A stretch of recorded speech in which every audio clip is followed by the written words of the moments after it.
Bloomberg Audio Studios. Podcasts, radio, news. Mali, Burkina Faso, and Niger have been given 6 further months to reconsider leaving the ECOWAS trade bloc.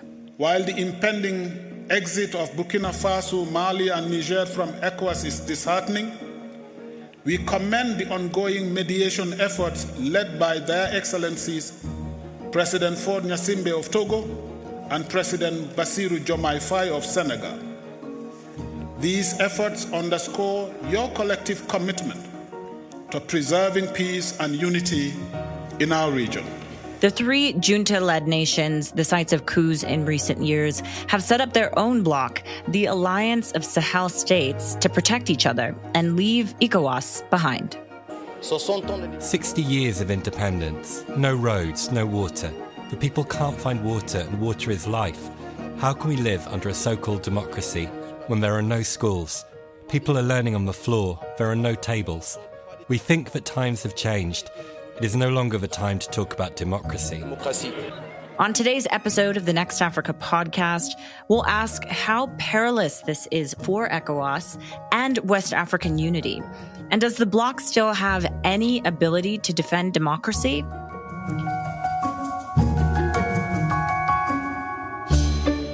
I'm Jennifer Zabasajja, and this is the Next Africa podcast, bringing you one story each week from the continent, driving the future of global growth with the context only Bloomberg can provide. Joining me this week is our West Africa reporter, Katarina Hoije in Dakar. Katarina, thanks so much for joining us again to walk us through this story. Maybe we just start with explaining what ECOWAS is and who are its members and what exactly its aim is to do in West Africa. Yeah, so ECOWAS, the Economic Community of West African States, it's an organization of 15 member countries, and they're doing exactly that, economic issues, trying to work on economic integration and development. And some of the most important measures they have is the free movement of goods and people between their countries to facilitate trade. And then they're also cooperating in terms of, telecommunications and other links. 8 of these countries also share a common currency, the CFA, and they have a commission, a parliament, a court, an investment bank. Exists since 1975, so should be celebrating 50 years next year. Maybe then with less members, as Burkina Faso, Mali, and Niger are looking to leave next year in January. Yeah, let's talk about that, because at this summit, ECOWAS summit, they called it disheartening that these countries want to leave. What's behind this? I mean, in Mali, Niger, and Burkina Faso, they have sort of felt abandoned by ECOWAS, which is partly true. They've been battling Islamist insurgencies for over a decade now, with very little help from their neighboring countries, except for some regional forces participating in a UN force in Mali. There's also the sort of whole independence struggle after the military coups. They've been trying to seek, their sovereignty from France, and which is the former colonial power. Leaving ECOWAS has been a popular move among the populations, which has often seen the ECOWAS organization as sort of being too close to France and Europe. It all started actually when Nigeria and other countries, the other ECOWAS members, tried to reverse a coup in Niger in 2023 by threatening military intervention. And this sort of sparked a movement from both Niger and Mali and Burkina Faso, who said that we're not going to be part of this, to create sort of a non-aggression pact, and promising to defend each other if they were ever attacked, like sort of a mini NATO in West Africa. And that has since evolved into this Alliance of Sahel States that are looking at both, more regional integration, economic cooperation, also sort of pooling the resources together. They're all rich in gold and uranium and other minerals. How much weight would they carry in doing that, Katarina? I mean, do they carry enough resources in order to break off and become this AES bloc separate from ECOWAS? I mean, I think that depends on how hard this split is. They obviously still depend on the neighboring countries. All these three countries are landlocked, so they rely on ports in neighboring countries in Senegal, Ivory Coast, and Ghana. So we still need to keep those connections up. Second thing is, of course, again, the movement of people. There's like hundreds of thousands of members from the Mali, Sahel, and Niger living in the neighboring countries, and vice versa. So again, they would still depend on the links with neighboring countries. So far, I mean, there's other bilateral and multilateral agreements that regulate all the movements and stuff between those countries. So if they manage to keep, sort of tax exemptions, continue to keep the free movement of people, the split might not have to have that hard impact on them or on ECOWAS countries. And Katarina, we should note, of course, these three countries that would make up the AES are junta-led. They have had coups, which I think you mentioned. When we focus on ECOWAS, though, and their attempts to try to promote and protect democracy, how much legitimacy do they have? Because I've read a bit about how, their attempts to engage with a lot of these coup leaders is sometimes criticized. I mean, how would you say democracy stands in the ECOWAS bloc? The ability or the credibility of ECOWAS to intervene has definitely taken a hit since the coups in these countries and also in Guinea and West Africa since 2020. So far, their actions and interventions politically have not gone far to solve any military coups. The junta leaders are still in place. In the past, they have been able to sort of at least negotiate a transfer back to civilian rule, which we've seen in Mali and also in Gabon in 2017 when their leader, the president who lost in elections, tried to stay on.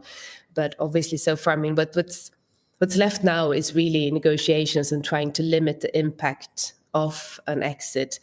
And that could maybe be done in these 6 months, hoping that tensions between the ECOWAS members and these three countries have eased a little since that failure to intervene military in Niger about last year. And stick with us, Katarina. We're going to take a quick break, but when we come back, we're going to talk about what these countries do plan to do instead. You alluded to that a bit, and whether ECOWAS in its current form can survive separate from these countries. We'll be right back. Welcome back. Today on the podcast, we're talking about a breakup in West African unity. We have Bloomberg's Katarina Hoije joining us. Katarina, what's been interesting to read is the reaction from Senegal's president, who has been very active in at least trying to put forward that he's trying to negotiate and move the discussions forward with these countries that want to break off. Does that essentially show that the ECOWAS members are a bit concerned about what this could mean if they do remove themselves from the bloc permanently? So far, their actions have been very limited. Of course, behind the scenes, there's been, like you said, Senegal's president, Bassirou Diomaye Faye, negotiating alongside Togo's president. I mean, they obviously picked these leaders because they're seen as Pan-African presidents, and Faye was elected just last year and have since taken a stand, speaking for more sovereignty for both Senegal and for the region. So that was at least a good choice. And these leaders have been shuttling between the Mali, Niger, and Burkina Faso. So far, the shuttle diplomacy has not really rendered anything concrete. But again, with this sort of 6 months grace period for the countries, negotiations could hopefully lead somewhere. It's unlikely to convince the countries to come back, but it's possible that it could, sort of limit the impact of an exit of Mali, Niger, and Burkina Faso, and also possibly set the stage for, when tensions eases or when there's a change of power in this country, that these countries could come back into the regional bloc. Last week, we were speaking with you and Simon about the role of Russia in Africa, the evolving role of Russia, of course, after the fall of Assad in Syria. When we talk about Russia and even China, and maybe even potentially France to a certain extent, I mean, do they play any role in some of these negotiations? Could they help ease tensions? I mean, they don't play any direct role into negotiations. It's true that all these countries have moved closer to Russia. And some of the Russian intervention, particularly, supporting local sovereignty and also backing these junta leaders, has obviously given it a position where, it's more likely to be listened to than France, for example, which have lost a lot of its clout in these countries. China is known for not really meddling in African politics. What it could happen, the sort of the advantage for maybe a country like Russia, if Mali, Niger, and Burkina Faso actually do exit, is that it would leave a bigger space for them to act in these countries, as other partners might struggle to work with the juntas. That said, I think Russia is sort of at its limit in West Africa at this point, and the engagement they have in these countries is what they're going to stick to. That said, it's clear that, again, they've been backing the sovereignty project of the juntas much more forcefully than the other partners have. So then if negotiations do not yield a return to civilian rule, do we see more of these ECOWAS countries potentially going the way of these other junta-led countries, or even feeling a bit less secure in their own stability? I think that's the hope of the Sahel states. They've been calling for the other countries to join, especially inviting Senegal with a new leader in place that has again taken more a Pan-African stance and is also breaking a bit with the old France-Afrique relationship. I wouldn't see any of the other countries, any of the coastal countries, to join. They often benefit more from being members of ECOWAS than maybe Mali, Niger, and Burkina Faso has done. That are some of the poorest members. They don't have access to the same funds as other countries have. So I don't think that's a risk right now. For ECOWAS, of course, that has already lost so much leverage. The struggle will really be to sort of keep the bloc together, and some reforms will possibly be necessary, either to sort of get these countries back or to maintain its importance in the region. And you can read all of our coverage on West Africa and all the regions across the continent on Bloomberg platforms now. Here's a few other stories we've been following across the region this week. The Democratic Republic of Congo filed lawsuits against Apple in France and Belgium, accusing the company of using minerals pillaged from the Central African nation in its products. The complaints allege that Apple uses minerals that have been laundered through international supply chains. They also claim that the firm has deployed deceptive commercial practices to assure consumers that the tech giant's supply chains are clean. In a statement, Apple said it strongly disputes the claims. And Kenya plans to use IVF techniques to save the northern white rhino, a species that has only 2 females remaining worldwide, from the brink of extinction. It will involve developing embryos in a laboratory and using so-called stem cell-associated techniques with ancient material to help reproduce the rare mammals. And you can follow all of these stories across Bloomberg, including the next African newsletter. We'll put a link to that in the show notes. This program was produced by Adrian Bradley. Don't forget to follow and review this show wherever you usually get your podcasts.